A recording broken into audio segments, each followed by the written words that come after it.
In a quiet valley nestled between mist-covered hills, where the wind spoke only in whispers and the trees moved with gentle purpose, there stood a small wooden hut beside a narrow stream.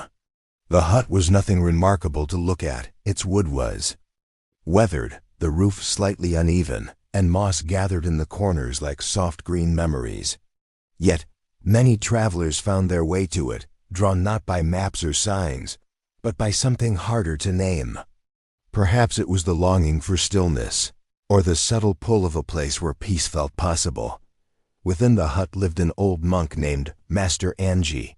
His days were simple, unhurried, and quietly full. He spoke rarely, not from lack of thought, but from having witnessed how often words obscured truth rather than revealed it. He rose before the sun, swept the worn wooden floor, lit a single stick of incense, and prepared tea with care. He tended to the small garden in the back, read the same tattered scrolls over and over again, and watched the shifting clouds as though they carried answers in their movement. One evening, as the sun cast long amber streaks through the canopy, a stranger appeared at the edge of the trees. He was young, his robes finely woven but dusty from long travel. His gait suggested purpose, but his eyes betrayed restlessness. He approached the hut and stood at the threshold. "Are you Master Anji?" he asked. The old monk looked up from the pot of tea he was brewing.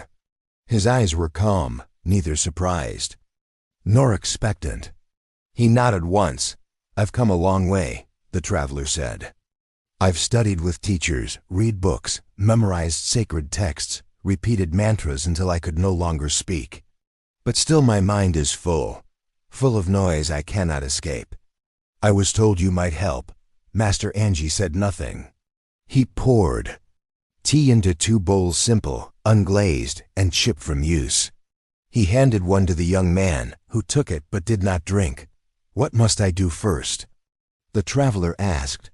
The old monk looked at him and said gently, "Perhaps you must first learn to empty your hands." The young man blinked. "My hands? But it is my mind that troubles me." Anji smiled softly and returned to his tea. That night, the traveler stayed in the hut. His name was Koji. He lay on a woven mat in the corner, trying to sleep in the silence. But silence was not his friend. In the stillness, thoughts multiplied. Old regrets surfaced. Questions reassembled themselves. And worry tiptoed in like a thief. He sat up listening. The only sounds were the soft creak of wood and the murmur of the stream outside. Somewhere in the darkness, Anji sat cross-legged, unmoving, his breath blending with the night.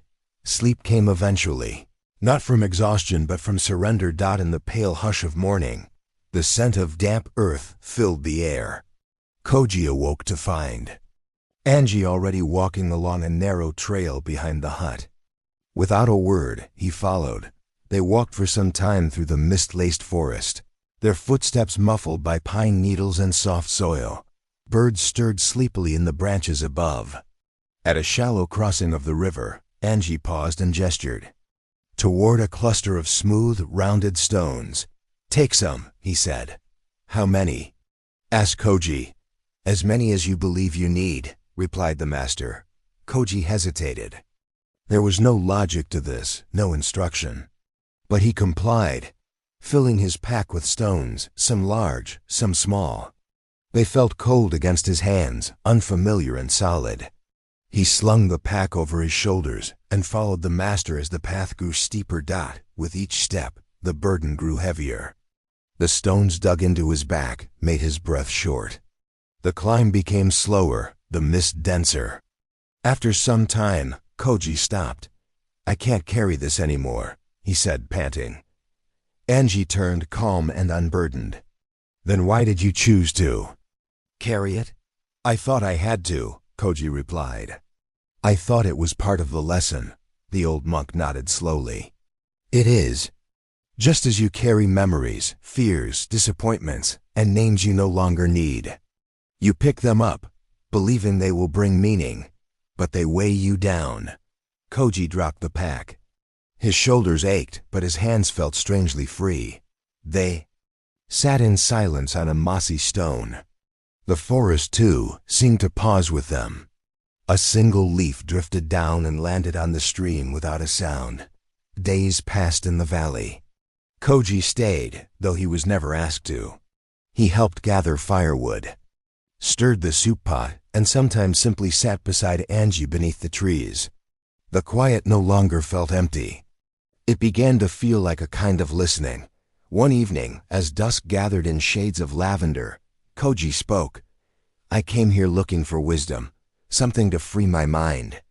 But instead, I have swept the floor, gathered herbs, and watched rain fall." Angie smiled. "You came looking to be filled. But some truths arrive only when you are empty." Koji looked down at his hands. "You told me to empty them. But even when I let go, the mind fills again. Thoughts return. Fears return."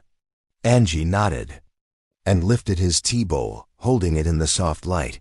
"This bowl is useful," he said, "because it is hollow. Its emptiness is its gift.